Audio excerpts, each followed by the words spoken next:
ఓం నమః శివాయ.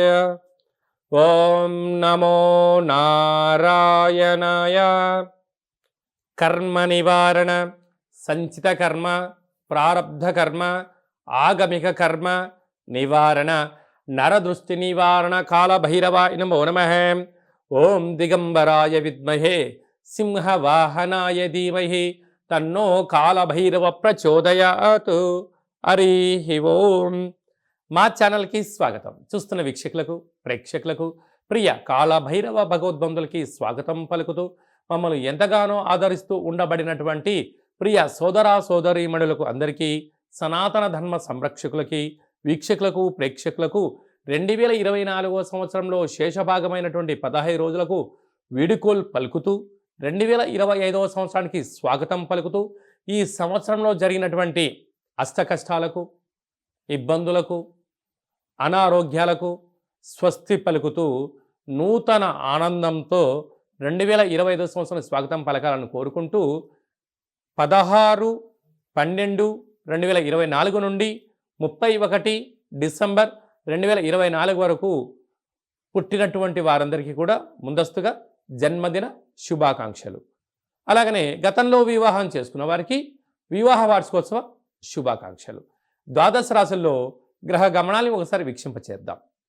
వృషభ రాశిలో దేవగురు బృహస్పతి శత్రు సంచార స్థితి, కర్కాటక రాశిలో కుజ సంచార స్థితి, కన్య రాశిలో కేతు సంచార స్థితి, వృశ్చిక రాశిలో బుధ సంచార స్థితి, ధనుస్సు రాశిలో రవి సంచార స్థితి, మకర రాశిలో శుక్ర సంచార స్థితి, కుంభరాశిలో శని భగవానుడు స్వక్షేత్ర సంచార స్థితి, మీనరాశిలో రాహు సంచార స్థితితో గ్రహ గమనాలు ఈ విధంగా ఉన్నాయి. వృశ్చిక రాశి వారు ఈ ఆంగ్ల సంవత్సరానికి వీడుకోలు పలుకుతూ నూతన ఆంగ్ల సంవత్సరానికి స్వాగతం ఎలా పలకాలో, జాతకంలో ఉండబడినటువంటి అర్ధాష్టమ శని సంచార స్థితి దోషాన్ని ఎలా తొలగించుకోవాలో ఈ వీడియోలో సవివరంగా సంపూర్ణంగా తెలుసుకుందాం. వృశ్చిక రాశిలో ఏ నక్షత్రాలు వస్తాయి అనగా, విశాఖ నక్షత్రంలోని చివరి పదం 4వ పాదము, అనురాధ నక్షత్రంలోని 4 పాదాలు, జ్యేష్ఠ నక్షత్రంలోని 4 పాదాలు కలిపితే వృశ్చిక రాశి. చాలామందికి పుట్టినటువంటి కాల సమయంలో డేటా బర్త్లు సక్రమంగా లేని కారణం చేత పేరు యొక్క మొదటి అక్షరాన్ని అనుసరిస్తూ ఆ రాశిని తెలుసుకునే ప్రయత్నం చేద్దాం. తో, నా, నీ, ను, నే, నో, యా, ఈ, యు అక్షరాల వారందరూ కూడా వృశ్చిక రాశి జాతకులే. వృశ్చిక రాశి యొక్క అధిపతి కుజ భగవానుడు. వీరికి రాశిలోనే బుధ సంచార స్థితి, 2వ స్థానంలో రవి సంచార స్థితి ఉండడం వలన అనవసరమైన ప్రయాణాలు, అనవసర ఖర్చులు, అనారోగ్యము పొంచి ఉంది. తస్మాత్ జాగ్రత్త. తృతీయంలో శుక్ర భగవానుడు ఉండడం వలన తల్లిదండ్రుల మాట, గురువుల మాట, అన్నదమ్ములతో, స్నేహితులతో సఖ్యతగా ఉండే ప్రయత్నం చేయండి. 90% ప్రమాదాలను నివారించే పరిస్థితి ఉంది.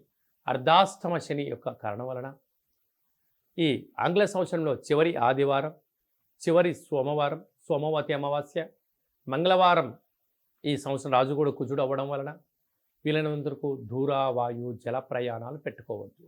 వాహన ప్రమాదాలు, జలగండాలు పొంచి ఉన్నాయి. తస్మాత్ జాగ్రత్త. యంత్రాలతో, ఆయుధాలతో, పెద్దవారితో, బ్యాంకు లావాదేవీలతో, కొన్ని మెయిల్స్ ద్వారా కానీ, మెసేజ్ల ద్వారా కానీ, షేరింగ్ల ద్వారా కూడా మీకు ప్రమాదం పొంచి ఉంది. అలాగనే సంతాన స్థానంలో రాహు సంచార స్థితి ఉండడం వలన నూతనంగా వివాహం అనే వారికి అద్భుతమైన సంతాన యోగం, సప్తమంలో గురు సంచార స్థితి, విదేశాలకు వెళ్ళాలి అనుకున్న వారి యొక్క కోరిక నెరవేరడం, భాగ్యంలో కుజుడు ఉండడం వల్ల ప్రేమికుల మధ్య, భార్యాభర్తల మధ్య అన్యోన్య దాంపత్య జీవితం అవసరం. నమ్మకమే మీ జీవన విధానంగా ఉండగలగాలి.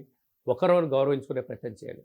ఇలాంటి కాల సమయంలో ఏం చేయగలగాలి అన్నట్లయితే, ఒక గ్లాసు బియ్యాన్ని అన్నంగా వండేటువంటి కాల సమయంలో కొద్దిపాటి పసుపు వేయడం వలన అన్నము రంగు మారిపోయి పసుపు రంగులో తయారవుతుంది. వాటిపైన ఒక నిమ్మకాయ పెట్టి దిష్టి తీసి ప్రవహించే నీటిలో వేయడం, లేకపోతే దానం చేయడం మీకు యోగదాయకం.